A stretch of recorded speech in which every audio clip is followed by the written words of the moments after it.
नीरव रात की उस घुटन में जब हवा भी जैसे किसी अनकहे डर को ओढ़कर धीमे धीमे चल रही थी, अचानक एक आवाज दिल के भीतर ऐसे गिरी जैसे किसी ने बंद दरवाजा जोर से पटक दिया हो।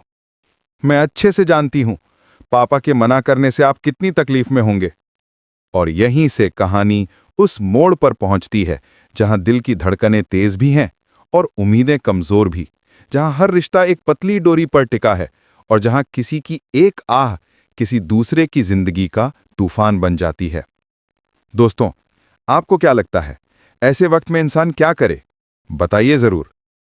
कहानी आगे बढ़ती है तो दिखाई देती है एक लड़की, टूटी हुई पर फिर भी उम्मीद थामे हुए। कहती है कि अगर आप मुझसे बात नहीं करना चाहते तो ठीक है, पर हमारी फीलिंग्स एक हैं, हमारा दर्द एक है, और पता नहीं इस दर्द से कौन बाहर निकालेगा। वो बड़ी आस लेकर आई है, उसके बेटे की जिंदगी में खुशियां कब आएंगी। और उसी समय किसी के शब्द दिल पर दस्तक देते हैं। तुम्हारे बेटे की खुशियां उसकी जिंदगी में आ चुकी हैं, बस एक कदम रखना बाकी है।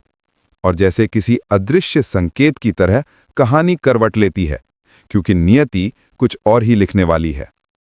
अब शुरू होता है असली तूफान, एक ऐसा मोड़ जहां दैत्य, जिसे सब इशारों का रचयिता मानते हैं, संकेत देता है कि आर्य और अनु एक होने वाले हैं। आर्य की मां के हाथ में जो शॉल होती है वो अनजाने ही अनु के माता पिता तक पहुंच जाती है।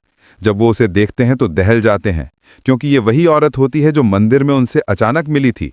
और वो मुलाकात उनके जहन में किसी अनसुलझी पहेली की तरह अटकी हुई थी। उसी समय जैसे सब कुछ तयशुदा हो, आर्य भी वहीं पहुंचता है, अनु भी वहां होती है और दैत्य दोनों को मिलाने का जिक्र छेड़ता है। अब सस्पेंस यही है, क्या आर्य और अनु एक होंगे या गोपाल जी इन सब का विरोध करेंगे? आप बताइए, आपकी राय में आगे क्या होना चाहिए? उधर मीरा की दुनिया बिखर रही है। वो बेचैन, दुखी और टूटी हुई कहती है कि शायद सर अब कभी उससे बात नहीं करेंगे, क्योंकि उसने उनका दिल दुखाया है और वो अपनी बेइज्जती और नहीं सह सकती। जब से अनु आई है सर की जुबान पर सिर्फ अनु का नाम है।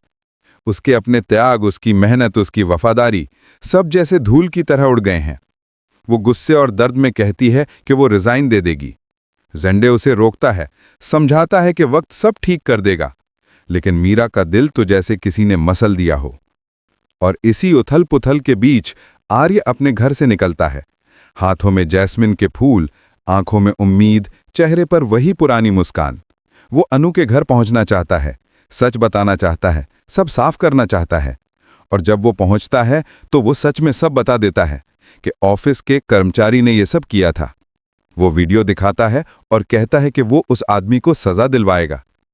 ये सुनकर लगता है कि सब ठीक होने वाला है, पर तभी गोपाल जी अपनी आवाज में कठोर पर दिल में पिता की पीड़ा लेकर कहते हैं, अनु अब कभी उस ऑफिस में नहीं जाएगी। उसकी वहां बेइज्जती हुई है, वो अब और दर्द नहीं सहेगी। आर्य की उम्मीदें वहीं ढह जाती हैं। दोस्तों, आप बताओ, ऐसे समय पर इंसान क्या महसूस करता होगा?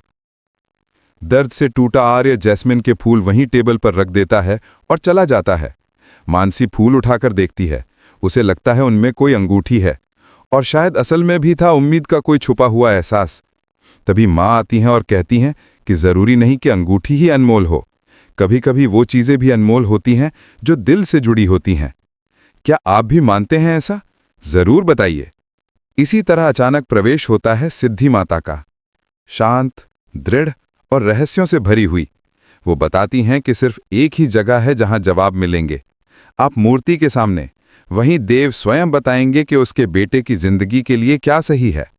जैस्मिन के फूल उन्हें दिए जाते हैं और सिद्धि माता उन्हें अनु के हाथों में रखती हैं। वो अनु से भी वही बात कहती हैं, मूर्ति के पास जाओ, अपने सवालों का जवाब वहीं मिलेगा।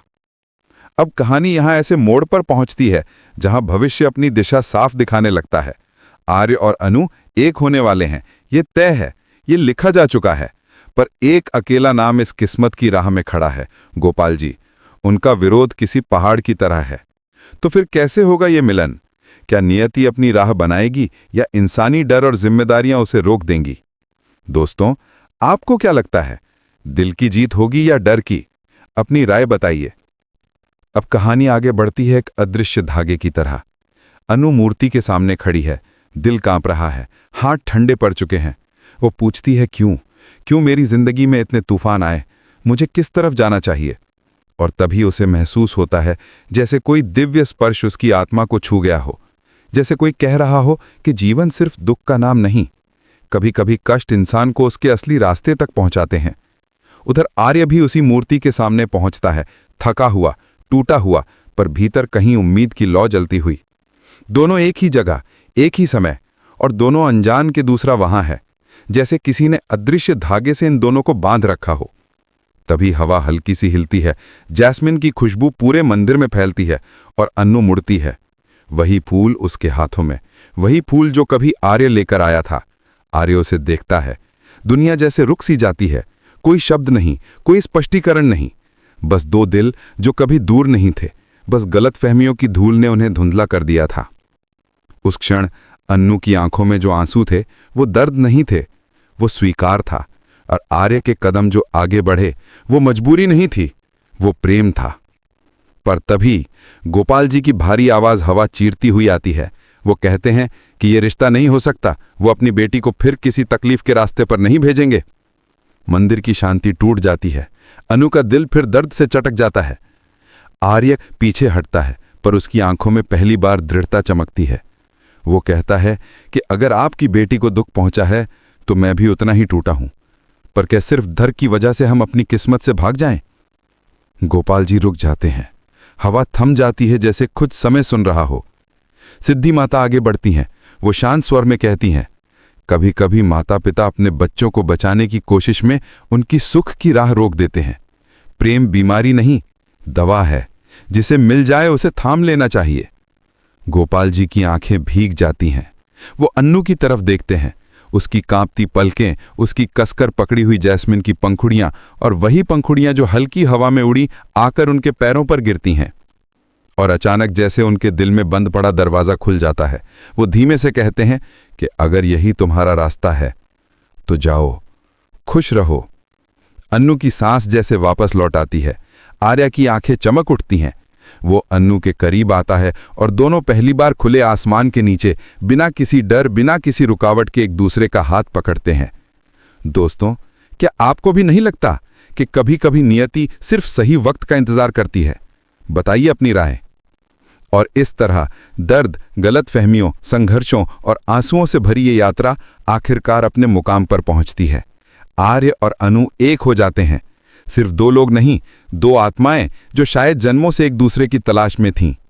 कहानी खत्म नहीं होती, पर आज का अध्याय यहीं पूरा होता है, दिल में यह एहसास छोड़ते हुए कि जब इंसान सच्चा हो, इरादा साफ हो और भावनाएं निर्मल हों तो पूरा ब्रह्मांड भी उसका साथ देता है। और यही है इस कहानी का शक्तिशाली, संतोष देने वाला अंत, जहां प्रेम जीतता है, भय हारता है और दिल आखिरकार चैन की एक लंबी सांस लेता है।